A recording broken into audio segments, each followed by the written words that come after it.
Lead role in Joseph and the Amazing Technicolor Dreamcoat. We're going to talk to Andy in a minute. First, here's a little clip from the show.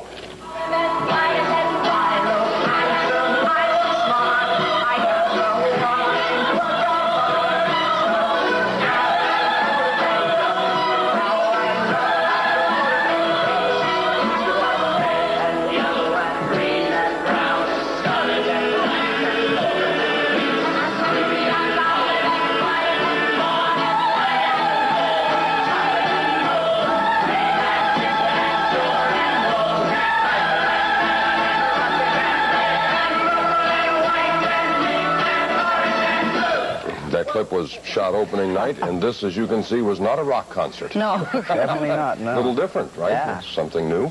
Yeah, it is for me. Well, I did theater once before this. I did Pirates of Penzance for 4 months. In California. Right, yeah. But that's not, now, doing anything in California, and I don't mean to sound provincial, is not the same as opening on Broadway in New York. I mean, it's just not the same ballgame. Certainly not. Right. Well, when you talk Broadway, that's the peak of theater. It's everybody's dream. As I was watching the clip, I said, no falsetto this time. Right. It must be a nice break for you just to get out there and belt and not have to worry about disco movements, but it's a more fluid thing. What I like about this show, unlike Gilbert and Sullivan, is it's a little bit more pop-style singing. Whereas Gilbert and Sullivan, you've got to be a little bit more the tenor. Right. Tenor-style singing, have a bit of training. Right. So this is pretty suitable for me. In the TV commercial promo for the play, there's that scene about the Elvis, and is that you in the play? You get to do the little hip pushing forward number? The Elvis? I don't play the Elvis scene. No, too bad. That's a man called Tom Carter. Okay. All right. I was just curious. No, about I've had a lot of costume changes if I did that. Yeah. Is this, in part, any sort of an attempt, Andy, for you to maybe transition out of the teeny bopper thing a little bit and begin to move toward an older audience or a more sophisticated type of audience? At first I just wanted to, not just to be known as a recording artist. I thought it'd be nice just to, if I'm going to be in show business, to try anything I think I can do. And if I fall on my face, well, that's one thing. But, try theater, try films later on if I can.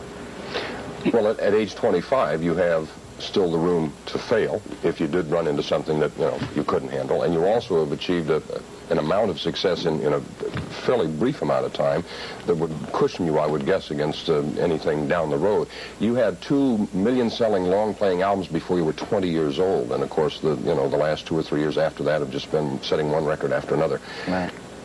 It came very fast, and it came in large quantity for you, success. Sure did. Is that a tough thing to fool with when it comes almost like a tidal wave like that? Yeah, it certainly made me very spoiled. I thought that it was always going to be that way, and there would always be those #1 hit records and stuff. Also, I mean, I'd be foolish to deny it.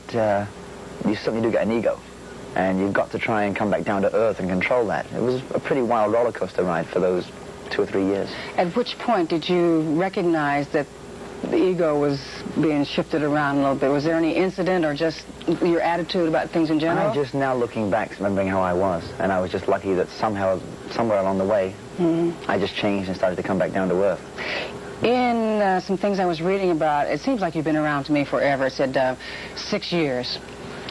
However, and when you were 8 or 9 years old, thanks to your older brothers, there were a lot of things that you learned about show business and its tremendous success. And I'm thinking mostly about the things that were happening around your house, the crazy